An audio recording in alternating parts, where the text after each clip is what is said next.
ये आपकी specific quality है। आपके अंदर एक ऐसी क्वालिटी छिपी हुई है जो दुनिया में और किसी के पास है ही नहीं, क्योंकि आपका चेहरा किसी से मिल नहीं सकता।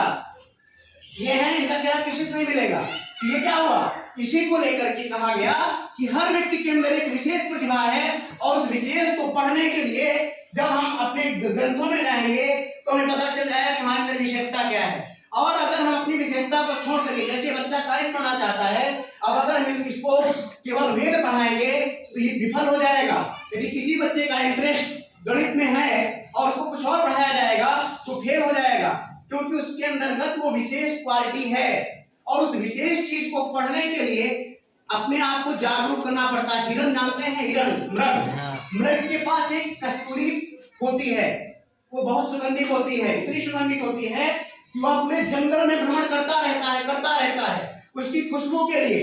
और उस खुशबू को पाने के चक्कर में होता क्या है, वह इतना दौड़ता है कि कहाँ है, वन में छिपी रहेगी उसके पास ही, पर वो उसको पाता नहीं और उसको ढूंढते मर जाता है, जबकि उसके पास है। इसी प्रकार आपके पास कोई ऐसा विशेष ज्ञान है जो छिपा हुआ है, उसी को धारण कर लीजिए, वही आपका धर्म है। और जब उसको धारण कर लेंगे तभी जो है आप जान जाएंगे कि आप न केवल पंडित हैं, न केवल ब्राह्मण हैं। पंडित क्या होता है, किसी चीज को पार्टिकुलर पढ़ लेकर के उसका विद्वान हो जाना, उसका ज्ञानी हो जाना। आप यदि कुछ पढ़ लिए, आप शुक्ल यजुर्वेद पढ़ लिए, शुक्ल यजुर्वेद के विद्वान हो गए तो आप पंडित हो गए। ब्राह्मण पंडित हो सकता है, किंतु पंडित आवश्यक नहीं केवल ब्राह्मण ही हो।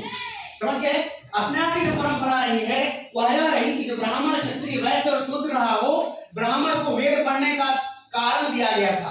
क्यों दिया गया था? आज के समय में